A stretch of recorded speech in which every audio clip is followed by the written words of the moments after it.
Oh my God, let's have beers with the band. The band being the Black Keys. Hi guys. How you doing? What's up? Oh my God. May I, you got beers? Should we cheers as we started? Yeah. I am an anti-cheers man. You are? Yes, I don't like cheersing. We do these Are things. you a germaphobe? No, we do these things that are so old-fashioned, right? We still shake hands. We shake hands because we think that you're going to hold a gun against me, right? So Well, I think it's swords. maybe a sword, yeah. We cheers because back in the old days, you had to slam beers together to see if you were poisoning each other. Yeah. I don't think we need to do that anymore. I think you're not going to poison me. You think we should just sit and stare at our phones? Yeah, maybe. A lot of people agree with that. A band vital to the... by the way, every bartender holds a microphone. So when I open my own dive bar, this is how it's going to be. I'm just going to hold a microphone behind the thing like I'm still in radio. Coming through the speakers all around the bar. Yes. This is my radio station. Come to my bar. Well, it's you're kind of like a strip club DJ / bartender. Table four, table four, table I four. can see that being really successful in like Portland or something. It's not bad. There is a great bar in Portland. I love dive bars. So hence why we are drinking today, because I love dive bars. There's a bar that does records and beer in Portland, and it's literally called Records and Beer. It's on the nose. Perfect. All right, so if you're the Black Keys, what is the drink that represents the most the Black Keys? Is it a beer? Is it a cocktail?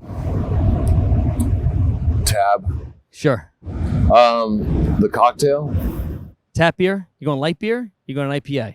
You know what? I think maybe Dan's drink that he's been doing lately is pretty good. What's your mix? What is it? Tequila old fashioned. Oh yeah, I love that. tequila old fashioned. Play with the mezcal old fashioned? I don't fuck with mezcal. Okay. I don't like that smoky flavor. Kind of tastes like a Band-Aid.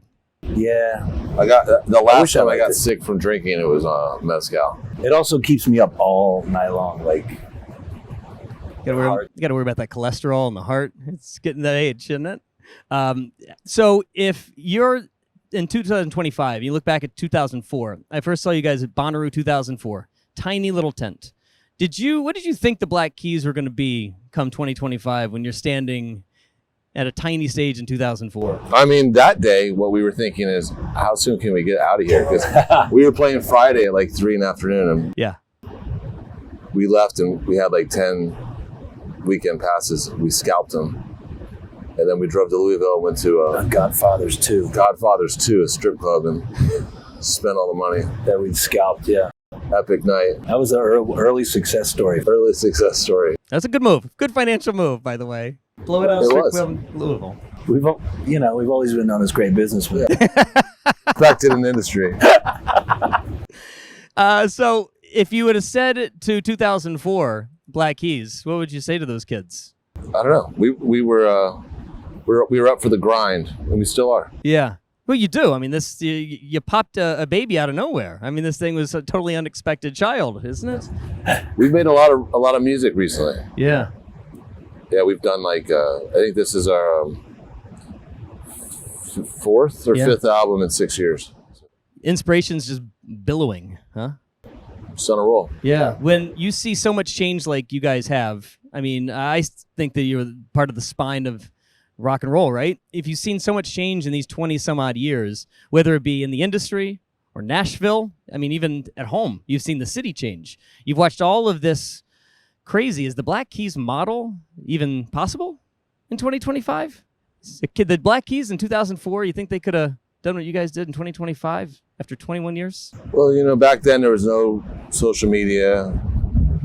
We weren't getting played on the radio. Maybe there'd be some... we were just kind of existing in a little void. And it kind of feels that way now, too. Why? Well, a lot of the magazines are gone. Yeah. Social media is like a cesspool. I don't know. We're just out here trying to have fun, make music we like. And you did that with the new album, No Flowers, No Rain. It's sort of, I mean, I can't say it's a new sound, but you're trying new techniques.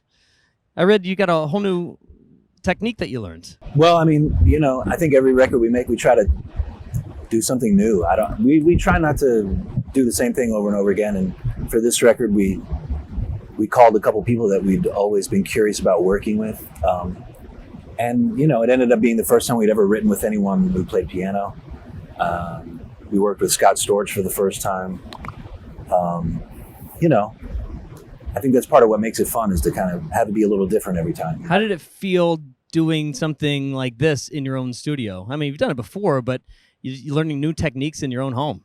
We've always worked, really, with the exception of maybe 2 albums, we've always worked in our own space. And for the last, 15 years, we've used Dan's studio in Nashville as like it's like our clubhouse. Yeah. We've done everything there except for part of, he finished it right after Brothers. So for everything from El Camino, sure, except for some of Turn Blue and some of Ohio Players. When you guys are, working with new people, you're learning, getting new techniques. How coachable are the Black Keys?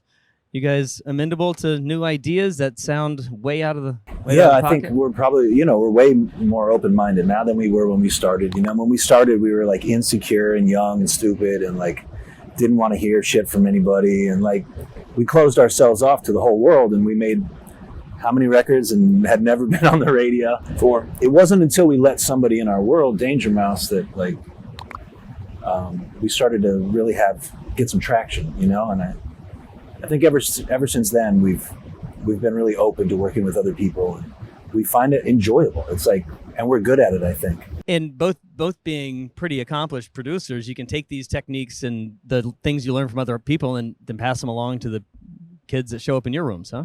Yeah. Every time you get in the studio with somebody new, you learn something.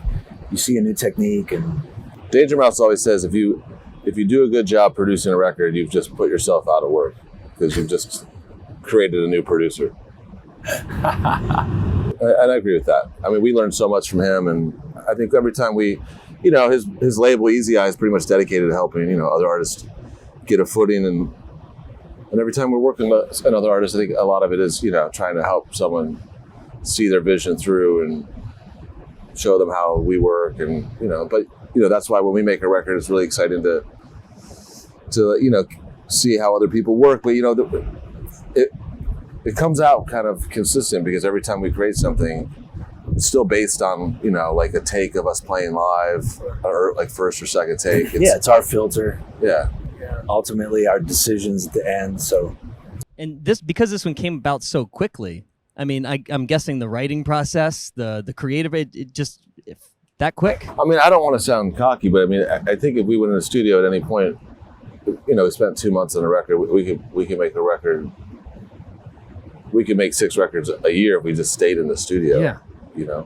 It would probably get progressively worse after like the first half of the first record, but we could do it. Yeah, was it? Who said it? Like, you only need really 2 songs to an album. We'd be making prog rock. Who said that? Every label. Yeah. We'd be making prog rock. Yeah. Well, or just I wouldn't. Noise. I wouldn't be capable of it, but an album with just one song, it never ends. It's just one long movement, one long thing. So, speaking of Easy Eye, in that studio, I've had the great pleasure of being in that room one time with you, and on the wall is the most incredible record collection I've ever seen in my life. So, of all the records that you have on that wall, it's crazy because he got them all at Urban Outfitter.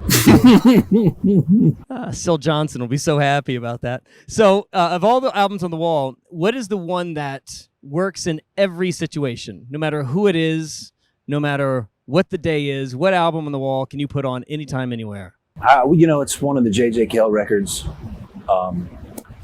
What's the one with the raccoon on the cover? That record. Or what else? Or that's the one. Or the Link Ray, self-titled, 1970. Okay. The one where he's a side profile on the cover. All right. That one. I'm gonna give you one. Just give this a try when you get back home. Billy Ocean, Suddenly. What? Yes, I know. Well, what year were you born? 81. Okay. Oh. I'm telling you, it's more bangers than you think on this thing. It is so good front to back, and it works. There's just a level of I'm not fond of a lot of music from like the early mid 80s. Sure. Just reminds me of like my parents getting divorced. That's right. It's always the parents. I'm like, don't really want to hear Billy Ocean. Well, that's why I can't listen to Chicago. It just makes me sad. Yeah. All right. So the DJ sets that you guys have become so known for and legendary, you know, it reminds me of like a dive bar jukebox. You know, it's like all the best dive bar jukeboxes. So if you find a dive bar that has that jukebox, let us know. Hey, Because we've been looking for it. I'm in search of it. I go every day. I'm going every day to try and. Closest thing to that was, what's that, the Lakeside? Lakeside Lounge. Lakeside Lounge used to have the best fucking jukebox in New York City. It was lights out. perfect. You know, the jukebox has got to be physical CDs or records. It was can't a be CD. touched. It was a CD jukebox. Yeah. It was so good. What are the 4 songs you're putting on when you walk in there? Yeah, I mean, Black Rock, yeah. It's got to be one of them. Good. If you're an '80s anti-'80s man, you're not including Prince. I respect the hell out of Prince. But, you know, I mean, like certain Dire Straits songs, certain Prince songs, sure. But yeah, typically like Bruce Hornsby or something, like it just reminds me of that era. Just like. All right, what else you putting on? We're talking 45s here? Sure. Yeah, absolutely. We're going the real deal. Yeah. Train Kept a Rolling. Oof. Yeah, that's good. This is what you guys do when you're just sitting around. You're just talking about songs back and forth, and when you can actually play them in a DJ set, aren't you? No, it's usually secret. Like we'll wait till occasionally we'll play something, but usually we'll wait till the Otis Redding, shout Bama I love that. the DJ and I share the song. You know, I will leave the artist nameless, but I literally just talked to a guy who did not know who Otis Redding was. I had to introduce him to Dreams to Remember. I felt personally so happy. Where was this person from? I think that I'll tell you in about 90 seconds because, yeah, I was simultaneously excited because I get to talk about, I think, the greatest song ever written is I've Got Dreams to Remember. But, yeah, not knowing Otis Redding, not even sitting on the dock of the bay. Couldn't believe it. Yeah. Well, we're lucky our parents listen to that shit. Yeah. We grew up with that. And then they broke us our hearts by separating. Yeah, I got it. Some people grew up with Billy Ocean. Some people grew up. I didn't grow up with Otis Billy Redding. Ocean. I'm going to tell you, the time that this Billy Ocean thing came from a hang with you, and you didn't even know it. It was after the show in Nashville. There was a Nashville bar that we all went to, and Billy Ocean was playing on the loudspeaker. And I look at the wife, and I'm like, "Holy shit, this song is so good!" And then another song was good. And then the next day, we walked to the record store. What's the record store in Nashville? Grimes. Yeah, Grimes. And Billy Ocean's right there as soon as I walk in. So I was like, "This is." There's a call-in. It was. Yes. Suddenly, I'm gonna need to reevaluate, I guess. I'm telling you, give it a go. So I saw that you said recently the worst advice that you've ever been given, and it was about, you know, don't put your songs in a commercial. What's the best advice you got? The best advice we got? Peter Relic once told us never trust a journalist. Never trust a what? Journalist. Oh, yeah. He was a journalist. That's pretty good. I mean, that's pretty good advice. Hey, thanks for having some beers with me. Hey, thank you. Yeah, beers with the band. It's Black Keys. Thanks for joining. Are you cutting us off, I guess? That's it. We can keep going if you We're want. not allowed to have any more beer? Get out. What happens to that? Immediately. You just throw it away, put it in a bush or something? No, just keep drinking, I guess. Enjoy that video? See more interviews, more performances, and more of your favorite artists by subscribing and downloading the free Audacy app.